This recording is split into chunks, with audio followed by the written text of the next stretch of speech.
morning all present here. My name is Shivesh Gupta and I am from electrical branch second year. तो जो आज मेरा topic होने वाला है वो हमारे भारतवर्ष की महानता के ऊपर होने वाला है, जो कि हमें हमारे जो साहित्य है, जो हमारे दर्शन शास्त्र है, उससे पता चलता है। भारत का मतलब होता है भा, जो संस्कृत में भा का मतलब होता है रोशनी, और रथ मतलब होता है कि जो हमेशा उसमें रत रहता हो। तो भारत एक ऐसा देश है जो हमेशा नॉलेज में हमेशा लिप्त रहता है, हमेशा नॉलेज से नीचे गिरता नहीं है, हमेशा नॉलेज के बारे में बात करता है। और इसका जो वर्णन है बहुत सारे पुराणों में आता है। बताया जाता है कि तीनों लोकों में सबसे भाग्यशाली जो स्थान है वो हमारा पृथ्वी लोक है, और उसमें सर्वश्रेष्ठ जो है वो हमारा भारत देश है। इसका वर्णन शिव पुराण, ब्रह्म पुराण और उसके साथ जो हमारे विष्णु पुराण है, इन सभी में देखने को मिलता है।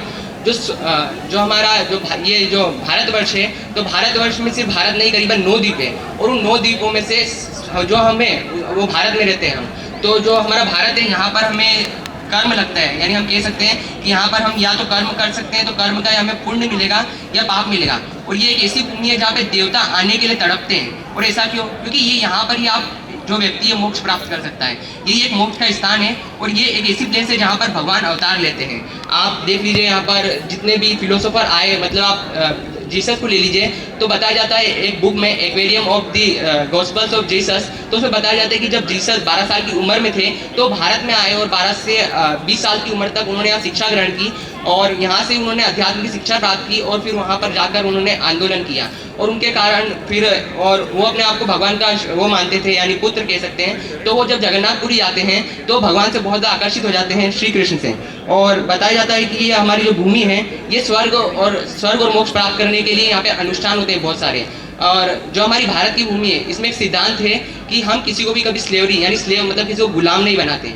कहा जाता है कि जो भारत है उसने अभी तक 10,000 सालों में किसी भी देश पर अभी तक आक्रमण नहीं किया है। तो ये हमारे भारत देश की हम कह सकते हैं कि सहनशीलता है कि हम बहुत ज़्यादा सहन कर लेते हैं। और हमारा जो असली डेवलपमेंट का मतलब है वो ये है कि हम सभी को भोजन प्रोवाइड करें, और रहने के लिए मकान, कपड़े और ये सब प्रोवाइड करें। भारत भूमि जो है वो जो 9 द्वीपों में आती है, उसमें बताया जाता है कि जो भारत भूमि है वो पूरे समुद्र से घिरी हुई है, नमक के समुद्र से। और ऐसे बहुत सारे द्वीप है जहाँ पर गन्ने का समुद्र है।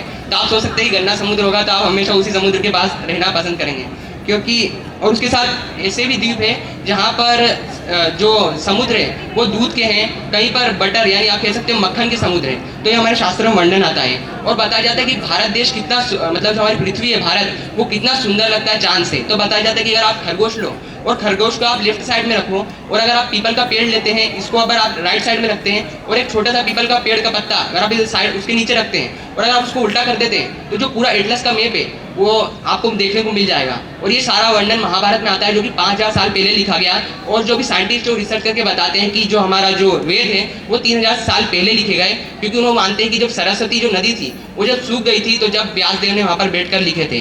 तो उनका जो है स्पेकुलेटिव नेचर है, यानी वो जो दर्शन है उसके ऊपर ध्यान नहीं देते, वो खुद के ऊपर मन घड़त करके बनाते हैं। और बताया जाता है कि जो ब्रिटिशर्स थे उन्होंने हमारे जो देश से 1900 जब तक उन्होंने राज किया 1947 तक, 1947 तक, तो बताया जाता है कि उन्होंने करीबन $1 ट्रिलियन हमारे यहाँ से धन वहाँ ले गए वो। तो अगर इतना धन भारत के पास होता तो अभी भारत सबसे समृद्ध देश होता। उसके अलावा जो मनु संहिता है उसमें लोग विरोध करते हैं कि उसमें बताया जाता है कि इसमें महिलाओं का अपमान हुआ है, जबकि मनु संहिता बताती है कि पुरुष को महिलाओं को अपने समान मानना चाहिए। उसके अलावा भारत के कई ऐसे राज्य हैं, जैसे कि साउथर्न इंडिया में जाएंगे तो वहाँ पर आपको देखने को मिलेगा कि जब महिलाओं का जो मेंस्ट्रुएशन साइकिल शुरू होता है, तो वहाँ पर जो धरती भूमि होती है वहाँ पर 3 दिन तक एग्रीकल्चर बंद हो जाता है, साथ में वहाँ पर इंडस्ट्रियल वर्क बंद हो जाता है। माना जाता है कि जो भारत है, जो हमारी धरती है, उससे पर्सनिफिकेशन यानी पर्सनल फॉर्म दिया गया है भारत माता का। और अगर हम किसी से प्रेम करते हैं तो हम उसको हर्ट नहीं करना चाहिए। तो जब इन 3 दिनों तक जब भारत माता में मेंस्ट्रुएशन साइकिल चल रही होती है, तो कोई भी इस वक्त कोई भी काम नहीं करता है, जबकि लोग जो हैं, जो महिलाएं होती है, जो कि युवा अवस्था में होती है, उन्हें झूला झुलाते हैं और उन्हें हर काम से फ्री रखते हैं, और इस वक्त त्यौहार मनाया जाता है, उनको बहुत अच्छा फील कराया जाता है। तो हमारे भारत देश की परंपरा है कि हम हर किसी का ख्याल रखते हैं। और ये श्रीमद् भागवतम में भी इसका वर्णन आता है कि असली मनुष्य क्या है। तो उसमें थैंक यू।